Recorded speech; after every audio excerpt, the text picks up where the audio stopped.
오늘 히브리서 2장 9절부터 18절까지 말씀을 놓고 능히 도우시는 예수 그리스도, 능히 도우시는 예수 그리스도라는 제목으로 말씀을 증거하고자 합니다. 히브리서 강의 벌써 6번째 시간입니다. 저는 이 히브리서 말씀이 정말로 귀하다고 확신합니다. 얼마나 귀한가. 물론 하나님의 모든 말씀 가운데 이 성경의 모든 말씀이 다 귀합니다. 귀하지 않은 것이 없죠. 어느 말씀 하나 버릴 수 있는 하나님의 말씀은 없습니다. 그런데 특별히 이 히브리서는 이 땅을 살아가는 성도들에게, 이 땅을 나그네와 같이 순례자의 길을 걸어가고 있는 성도들에게 다시 한번 무엇이 중요한가, 이것을 지적해주고 콕 집어서 말씀해주고 있으시기 때문입니다. 무엇이 중요한가? 히브리서는 지속적으로 강조하고 있는 것이 하나님의 말씀과 예수 그리스도를 두드러지게 계속해서 강조하고 있습니다. 하나님의 말씀 그리고 예수 그리스도. 이 히브리서는 하나님의 말씀에 대한 탁월함 그리고 확실성 그리고 축복 더불어 말씀에 대한 그 권세를 아주 높이 세우고 있습니다. 또 히브리서는 우리가 믿는 예수 그리스도가 얼마나 존귀하신 분인가 정말로 마음껏 예수님을 자랑하고 높이고 있습니다. 이것이 히브리서의 특징이죠. 성도님들, 그렇습니다. 우리가 자랑을 해도요, 우리가 정말로 최고를 자랑해야 가치가 있는 것이죠. 최고를 자랑해야 가치가 있는 겁니다. 자기의 성공을 자랑해도 사실 자기가 받은 고난을 자랑한다 할지라도 자기보다 더 큰 성공을 이룬 사람 앞에서는 마치 번데기 앞에 뭘 잡는다고 그러죠? 주름 잡는다. 번데기 앞에 주름 잡는 거죠. 고난도 그래요. 나는 이렇게 고난을 많이 받았다 이렇게 자랑을 해도요, 사실 더 많은 고난을 받으신 분들, 더 큰 고난을 받으신 분들은 오히려 가만히 잠잠히 있는 경우가 많이 있습니다. 제가 오래전에 기억에 어느 집회에서 강사님이 오셔서 부흥회를 인도하시는데 자기가 받은 고난에 대하여 참 많은 이야기를 합니다. 많은 자랑을 합니다.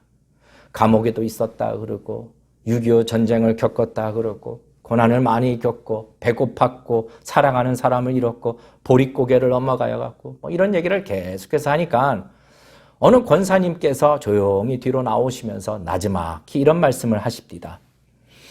하시는 말씀이 아니 그 시대에 그 정도 고난 안 받은 사람이 어디 있습니까? 라고 말하시면서 나지막히 말씀하시고 나오시더군요. 그러니까 권사님은 그 자리에서 우리 주님을 만나기를 원한 거죠. 그 사람의 고난에 대한 이야기가 아니라 주님의 말씀을 듣고 싶었던 것입니다. 그런데 여러분, 우리의 주님 되시는 예수님, 우리 예수님은요, 사실 우리가 마음껏 자랑해도 조금도 부족함이 없죠. 왜요? 우리 예수님보다 더 높으신 분은 없고, 우리 예수님보다 더 존귀하신 분은 없고, 고난도요, 우리 예수님보다 더 큰 고난을 받으시는 분은 없으시기 때문에 정말로 최고의 자리에 계신 분이시기 때문에 마음껏 주님을 자랑해도 조금도 부족함이 없고 조금도 부끄러움이 없는 것입니다.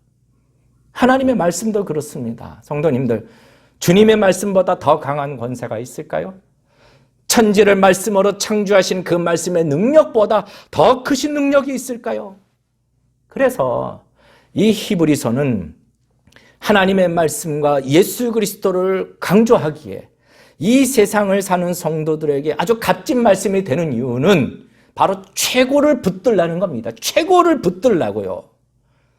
오늘도 계속 오늘 히브리서 말씀을 우리가 나눌 때에 능히 도우시리라. 여러분, 이 시간도 우리를 능히 도우시는 예수 그리스도를 만나는 놀라운 은혜와 축복이 있으시기를 주님의 이름으로 축원합니다. 자, 말씀을 시작할 때에 히브리서 2장 9절 말씀에 이와 같은 기록된 말씀이 있습니다. 히브리서 2장 9절 말씀 같이 읽으실까요? 오직 우리가 천사들보다 잠깐 동안 못하게 하심을 입은 자 곧 죽음의 고난 받으심을 인하여 영광과 존귀로 관쓰신 예수를 보니. 무슨 얘기입니까? 우리는 이 땅을 살아갈 때 바라봐야 할 분이 있다는 거죠. 예수 그리스도. 하나님은요, 성도들에게 너희가 이 땅을 살 때에 고난과 고통과 또한 수많은 문제 속에 있을 때에 오직 예수 그리스도를 바라보라고 가르치고 계시는 거죠. 지난주에는 주님의 말씀에, 주의 말씀에 유념해 보라고 말씀하셨지만 오늘은 예수를 보라고, 예수를 보라고. 그러면은 첫 번째 질문으로 예수를 보라고 하는데 그냥 예수를 보니가 아니라 어떤 예수님을 보라고 말씀하고 있습니다. 어떤 예수님을 보아야 되는가? 하나님께서는 지금 외적인 핍박과 내적인 갈등 속에 있는 성도들에게 예수를 보라고 말씀하시는데 도대체 어떤 예수님을 보라고 말씀하시는가? 첫째로 자기를 낮추신 예수님을 보라고 말씀하시죠. 겸손하신 예수님, 겸손하신, 지극히 겸손하신 예수님. 2장 9절 말씀에 오직 우리가 천사들보다 잠깐 동안 못하게 하심을 입은 자 그 예수를 보니. 성도님들, 우리 예수님은 참 겸손하신 분입니다. 우리 예수님은 참 겸손하신 분입니다. 마태복음 21장 5절 말씀에 시온의 딸에게 이르기를 네 왕이 내게 임하나니 그는 겸손하다고 말씀하고 있습니다. 우리 예수님은 참 겸손하신 분. 그냥 겸손한 척하는 것이 아니라 겸손도 이 세상의 차원을 넘어선 정말 최고의 겸손이며 극한의 겸손을 보여주고 계시는 거죠. 천사들보다 잠깐 동안 못하게 하심을 입은 자. 우리 예수님은 성자 하나님, 창조주로서 천사를 만드시고 모든 피조물을 창조하신 분이십니다. 골로새서 1장 16절 말씀에 만물이 그에게 창조되되 하늘과 땅에서 보이는 것들과 보이지 않는 것들과 보좌들이나 주관들이나 정사들이나 권세들이나 만물이 다 그로 말미암고 그를 위하여 창조되었다고 증거합니다. 그런데 예수님께서는 자기가 만드신, 당신이 만드신 그 피조물 천사보다도 더 낮아진 모습으로, 더 연약한 모습으로 이 땅에 오신 것이죠. 빌립보서 2장 6절 말씀에 그는 근본 하나님의 본체시나 하나님과 동등됨을 취할 것으로 여기지 아니하시고 오히려 자기를 비어 종의 형체로 가져 사람들과 같이 되었다고 증거하고 있습니다. 히브리서 강의 네 번째 시간에 우리 예수님의 본질에 대하여 우리 예수님은 곧 완전하신 하나님이시다라고 말씀을 나눴는데 그 하나님이신 예수님께서 이 땅에 연약한 피조물인 인간으로 오신 사건은요, 무슨 전설의 고향이나 무슨 그리스 신화나 소설이나 어떤 스토리 이야기거리가 아닌 역사적 사건으로 오신 것이며 그것도 베들레헴이라는 아주 작은 마을, 미가서 5장 2절 말씀에 베들레헴 에브라다야 너는 유다 족속 중에 작을지라도 작은 거울에 그리고 따뜻한 방 화려한 방도 아닌 초라한 말 구유에 그리고 귀족의 아들이나 왕의 아들이 아닌 목수의 아들로 오신 이 일련의 사건들이 우리 예수님께서 얼마나 겸손하시고 얼마나 낮아지셨는가를 보여주고 있는 것이죠. 여러분 생각해 볼까요? 사람이 어려워하는 것이 있어요. 아주 어려워하는 것 무엇입니까? 왕년회라는 거예요. 왕년회. 요새 신조어로 라떼라는 게 라떼. 나떼는 말이야. 나떼는 말이야. 뭐 이런 거. 과거 자기가 누렸던 권세나 자기가 누렸던 부유함이나 자기가 누렸던 그 인기나 이런 것들이 줄어들게 되거나 더 못하게 되거나 사라지게 되면요. 충격을 받습니다. 충격을 받아요. 그리고 너무나도 힘들어하고 못 견디하고 이런 충격을 못 견디다가 결국 극단적 선택을 하는 경우도 있는 것이죠. 그런데 오늘 하나님께서 오직 예수를 보니 무엇을 보라고 하시는 건가요? 그분은요, 어떤 힘에 의해서 박탈당하신 것도 아니고 강제로 빼앗기신 것도 아니고 그는 스스로 하나님이시지만 지극히 높으신 그 자리에서 연약할지라도 연약하고 연약한 낮아진 자로 오신 그 예수님, 지극히 겸손하신 예수님을 보라고 하시는 겁니다. 둘째로 우리가 보는 예수님, 어떤 예수님을 보라고 하시는 건가? 그냥 낮아지시기만 하셨는가? 히브리서 2장 9절 말씀을 계속 보시게 되면은 곧 죽음의 고난을 받으심을 인하여 죽음의 고난 받으심을 인하여 낮아지시고 그리고 거기서 끝이 아니라 죽음의 고난을 받으신 예수님을 보라는 겁니다. 우리가 보는 예수님은요, 고난과 고통과 조롱과 이런 것을 멸시를 실제로 다 당하셨습니다. 그분 앞에서는 나는 이런 고난을 왜 받냐고 불평할 수도 없는 것이고 또는 자기가 얼마나 큰 고난을 받고 있는지 자랑할 수 있는 사람은 아무도 없습니다. 우리 주님의 낮아지심은 지극히 낮아지신 사건이고, 우리 예수님의 죽음의 고난, 이 고난은 인간이 당할 수 있는 극한의 조롱과 고통을 다 당하신 것입니다. 그리고 실제로 피조물인 연약한 인간으로 오셨기 때문에 인간이 느낄 수 있는 그 고통을 다 그대로 느끼고 당하신 것이죠. 여러분 보실까요? 이 멸시나 조롱당하는 것. 차라리요, 진짜 얻어맞으면 얻어맞았지, 차라리 맞으면 맞았지, 이 비웃음 당하고 깔보임 당하는 것 정말 싫지 않나요? 저도 어렸을 때에, 우리 때는 이 초등학교가 아니라 국민학교라고 했습니다. 국민학교.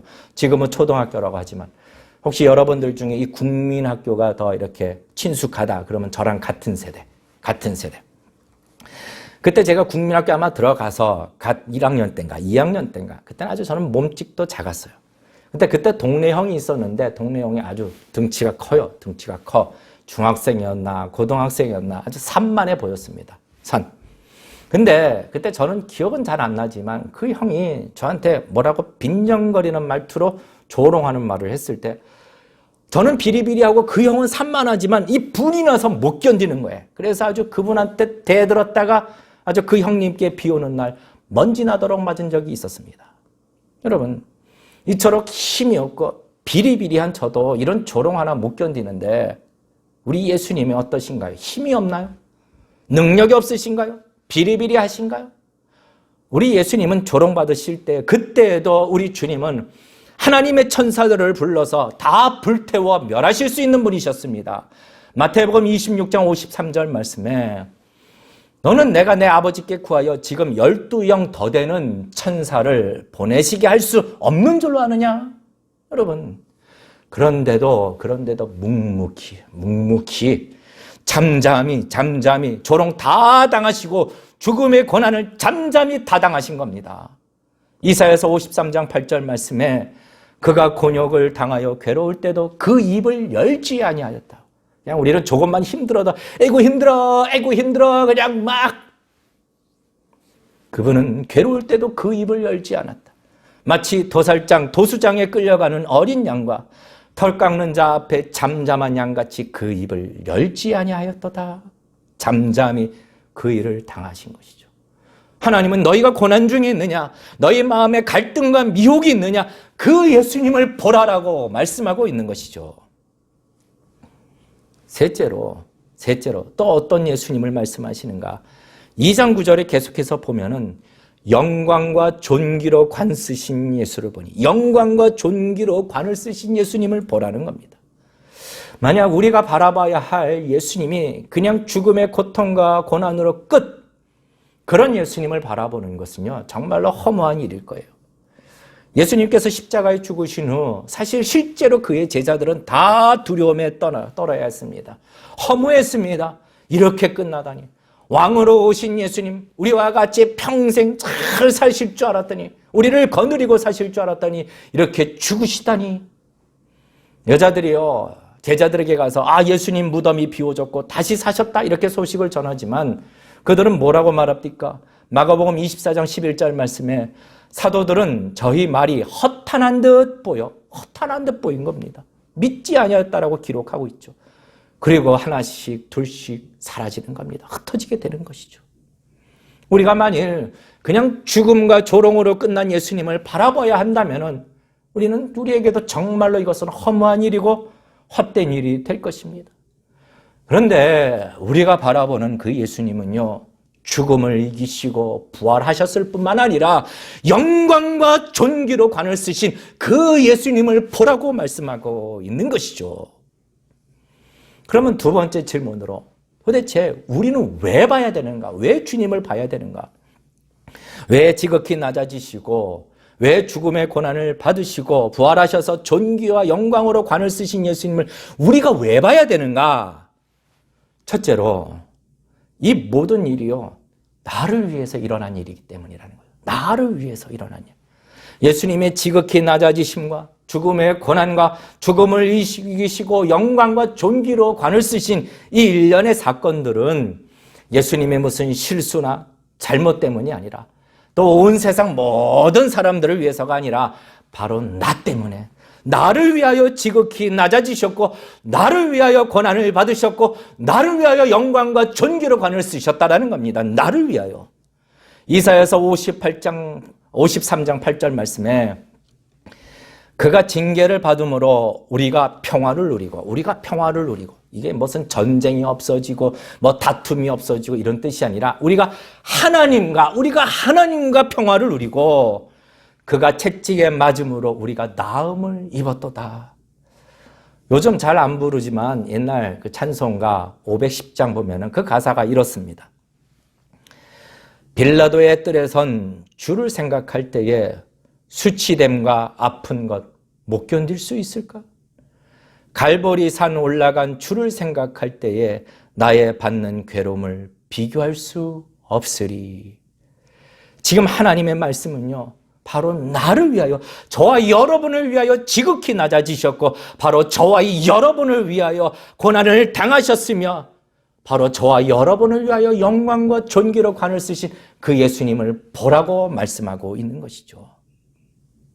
예수님은 이렇게 지극히 저와 여러분을 사랑하시는 분, 여전히 연약한 나를 있는 모습 그대로 아끼시는 분, 여전히 실수가 많아도 여전히 좌절하고 여전히 실패감 속에 엎어져 있는 나를 향하여 나를 유념하여 보시는 분, 2장 11절 말씀에 이런 나를 형제라 부르시기로 부끄러워하지 아니하시는 예수님, 한순간도 나와 그 관계가 끊어질 수 없는 그 관계를 이루신 예수님을 바라보라고 하시는 겁니다. 또 두 번째로 왜 영광과 존귀로 관을 쓰신 예수님을 바라보라고 하시는가? 왜? 우리의 끝이라는 거죠. 우리의 끝. 우리의 마지막 될 일을 지금 보여주고 계시는 것을 보라는 겁니다. 우리는 이 땅에서 잠시 고난과 슬픔 때문에 괴로워할 수 있고 탄식할 수 있고 지금은 정말 비참한 자리에 앉아 있을지라도 넘어져 있을지라도 우리도 결국은 우리의 마지막은 주님과 같이 영광의 자리로 다 들어가게 될 것입니다. 여러분, 사람은요 자기 인생이 어떻게 끝나게 될 것인가 이게 참 두려워합니다. 참 두려워하고 관심이 많습니다. 그래서 점집이 있는 거죠. 앞으로 나는 어떻게 될 것인가. 점집에 가는 거예요.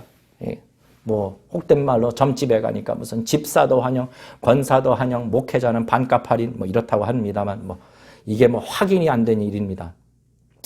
그러나 성도의 끝은요, 제가 분명히 말씀드리건데 확실합니다. 우리 성도는요 다 영광의 자리로 들어가게 되는 것이죠. 히브리서 2장 10절 말씀에 만물이 인하고 만물이 말미암은 자에게는 많은 아들을 이끌어 영광에 들어가게 하시는 이래라고. 영광에 들어가게 하시는 이래. 우리는 우리 주님 예수 그리스도를 바라보면서 그분의 영광과 존귀로 관을 쓰신 모습을 보면서 내게도 영원한 영광이 있다. 이 땅에 허탄하고 죽은 소망을 두지 아니하고 하늘에 확실하고 보장된 영원한 산 소망을 두고 우리는 이 땅을 기꺼이 때로는 견디며 때로는 인내하며 때로는 기쁨으로 살아갈 수 있는 것입니다. 성도님들, 오늘 하나님의 말씀과 같이 우리가 어떤 자리에 있든 어떤 순간에든 어떤 문제 속에 둘러싸여 있든지 늘 항상 이 땅을 살아가는 동안은 늘 항상 나를 위하여 낮아지시고 저와 여러분을 위하여 죽음의 고난을 기꺼이 받으셨으며 또한 저와 여러분을 위하여 보여주고 계시는 영광과 존귀로 관쓰신 그 예수님을 오직 바라보며 살아가시기를 주님의 이름으로 축원합니다. 그런데 마지막 말씀으로 오늘 더 놀라운 사실을 가르쳐주고 있는데 2장 13절 말씀은 이렇게 기록하고 있습니다. 또다시 내가 그를 의지하리라 하시고 또다시 볼지어다 나와 및 하나님께서 내게 주신 자녀라 하셨으니. 자, 이 말씀은 구약성경 이사야 8장 17절과 18절 말씀을 인용하신 말씀입니다. 그러니까 이 히브리서는요, 이 구약에 기록되어 있는 이 말씀, 곧 성경을 되게 중요시하고 있는 거죠. 나는 그를 바라보리라. 에고 에소마이 페포이도스. 내가 이미 신뢰하고 있고 앞으로도 계속 신뢰할 것이다. 여러분, 왜요? 왜 그렇게 주님을 의지하겠다고 강한 신뢰를 보이고 있는가? 말씀을 보게 되면은 여러분 쭉 밑에 히브리서 2장 18절 말씀을 보게 되면은 자기가 고난을 받아, 자기가 시험을 받아 고난을 당하셨은즉 시험 받는 자들을 능히 도우시느니라. 시험 받는 자들을 어떻다고요? 능히, 간신히가 아닙니다. 능히 도우시느니라. 영광과 존귀로 관을 쓰신 것이 끝이 아니라 나를 사랑하고 나를 아끼는 그 마음으로 끝이 아니라 실제로 지금도 우리를 능히 도우실 수 있는 분이시라는 겁니다. 여기서 헬라어로 도우시다, 이 보에데사이라는 이 단어는 우는 소리예요. 아이가 우는 소리를 듣고 급히 달려가는 모습을 묘사하고 있는 것이죠. 그러니까 우리 주님은요, 그냥 응원만 하시고 장래를 보이시면서 그냥 인내하라, 참아라 이러지 아니고 실제로 급히 도우러 오시는 분이라는 거죠. 달려오시는 분이라는 겁니다. 저희 가정에 선교지에 있었을 때에 우리 큰아이가 이제 막 2살 되었을 때 안고 선교 사역을 할 때였습니다. 많은 성도님들이, 많은 지인들이 응원해 주셨죠. 연락도 해 주시고 힘내십시오. 편지도 주시고 전화도 해 주시고. 근데 전화할 때요, 선교사님 이런 말 못 합니다. 그냥 뭐 부사장님, 뭐 사장님, 과장님, 뭐 선생님 이렇게. 또 기도하겠습니다 이런 말도 안 돼요. 기도하겠습니다 이러지 말고 뭐 윗분에게 잘 말씀드리겠습니다 뭐 이런 거. 그때는 막 까독 이런 것도 없었습니다.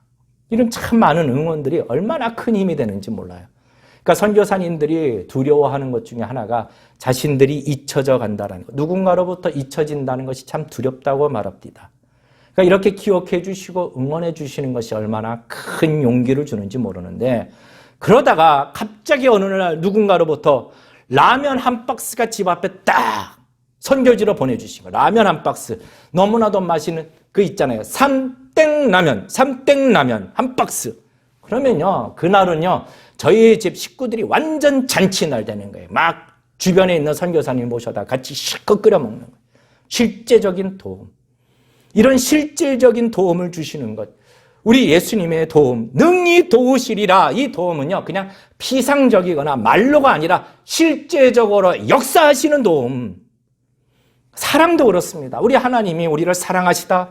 여러분, 지난주 말씀을 하셨지만 하나님은 말씀을 우리에게 보여주시고 증거해 주신다. 로마서 5장 8절 말씀에 우리가 아직 죄인 되었을 때 그리스도께서 우리를 위하여 죽으심으로 하나님께서 우리에게 대한 자기의 사랑을 확증하셨느니라.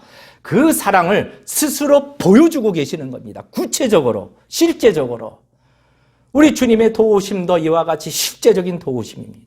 아니, 그러면은 우리 주님이 정말로 이런 고통과 고난과 어려움 속에서 우리를 도우실 수 있는가? 그럴 능력이 있으신가? 자, 히브리서 2장 14절 말씀. 사망으로 말미암아 사망의 세력을 잡은 자 곧 마귀를 없이 하시며, 예수님은 이미 죽음도 물리치셨고 사망의 세력을 잡은 그 마귀 권세도 없이 하시는 분이십니다. 15절 말씀. 또 죽기를 무서워함으로 일생에 매여 사단에게 종노릇하는 모든 자들을 놓아주려 하심이니, 예수님은 죽음의 권세를 멸하셨고 자기 백성을 이 사단의 권세와 죽음의 권세로부터 해방시키시는 분. 게다가 뿐만 아니라 이 모든 일은요, 온 세상 모든 사람이 아니라 오직 자기 백성을 위하여 관심 갖고 하시는 일. 16절 말씀에 이는 실로 천사들을 붙들어 주려 하심이 아니요 오직 아브라함의 자손을 붙들어 주려 하심이니라. 성도를 붙들어 주시기 위하여. 여러분, 그러므로 우리 성도는요, 사단의 위험과 또 그런 미혹과 위협에도 두려워할 이유가 없는 것이죠. 우리 하나님은, 우리 예수님은 마귀의 권세를 멸하셨고 죽음의 권세로부터 자기 백성을 해방시키신 그 능력의 주라는 것이죠. 또한 우리 예수님은 능력만 있는 것이 아닙니다. 18절 말씀에 자기도 시험을 받아 고난을 당하셨기에 이 땅의 고난과 이 땅의 시험이 얼마나 고통스럽고 얼마나 어렵고 얼마나 힘든지를 너무나도 잘 아시기에 시험받는 자들을 능히 도우시리라. 능히 도우시고 기꺼이 도우시리라. 여러분, 아무리 도우실 능력이 있어도 도와주실 마음이 없거나, 여러분, 그 마음을, 고통의 마음과 아픔을 이해하지 못하면은요, 그 능력은 상관이 없는 겁니다. 하지만 우리 예수님은 아시는 거죠. 아시는 거죠. 우리의 시험의 고통과 아픔과 고난을, 그 마음을 아시는 건 오히려 나보다 나를 더 잘 아시는 주님이시라는 겁니다. 그분이 능히 저와 여러분을 도우시는 예수 그리스도이시기에 오직 그분만 바라보고 오직 그분을 의지하며 살아가는 자가 되시기를 주님의 이름으로 축원합니다. 오늘 말씀을 이제 맺습니다. 성도님들, 이 목회자의 사명, 목사의 사명은요, 무엇보다도 성도들에게, 주의 백성들에게 주의 말씀을 보도록, 오직 주의 말씀을 바라보도록, 그리고 지금도 능히 도우시는 이 목자 되시는 예수 그리스도를 바라보도록, 오직 주님을 바라보도록 성도들을 인도하는 겁니다. 지난주 어느 성도님께서 이제 저의 설교를 들으시고, 그 성도님이 저를 잘 아시는 분이, 아주 좀 가까우신 분인데 잘 아시는 분이 저의 설교를 지난주 들으시고 이제 문자를 주셨네요. 문자를 주셨어요. 근데 그 문자의 시작이 와, 이렇게 감탄사로 시작합니다. 와. 그리고 와, 목사님 설교 정말로 은혜 많이 받았습니다. 끝내줍디다 라고 하지 않으시고, 라가 아니라 와, 하나님 말씀이 이렇게 확실하다니, 이런 감탄사를 문자로 주셨다는 거예요. 와, 하나님의 말씀이 이렇게 확실하다니. 그 문자의 메시지가 얼마나 제게 큰 감동을 주든지. 성도님들, 주님의 말씀은 확실하신 말씀인 것입니다. 오늘 이 주의 말씀이 나를 위해 지극히 낮아지시고 나를 위해 죽음의 고난도 기꺼이 받으셨으며 그것으로 끝이 아니라 사단의 권세, 죽음의 권세를 이기시고 영광과 존귀로 관을 쓰시고 그리고 믿음의 자녀들을 붙들고 계시는 그 주님을 보라고 말씀하고 있는 것이죠. 우리 예수님은 저와 여러분을 너무나도 잘 알고 계십니다.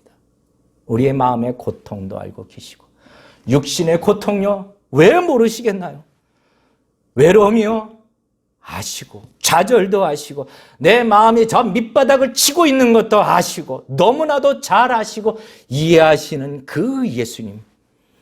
그 예수님은 아실 뿐만 아니라 도우시기 위하여 급히 달려오시는 그 주님, 그 예수님을 바라보며 사시기를 주님의 이름으로 축원합니다. 그래서 우리가 이 땅을 순례자로 살아가는 동안 나그네로, 빛의 자녀로, 빛의 자녀로, 믿음의 자녀로 이 세상을 살아가는 동안 우리가 마주쳐야 하는 이 믿음의 싸움에서 능히 승리하시고 주님의 도우심을 다 입으시는 아주 복된 승리의 삶을 살아가시는 복된 성도님들이 다 되시기를 주님의 이름으로 축원합니다.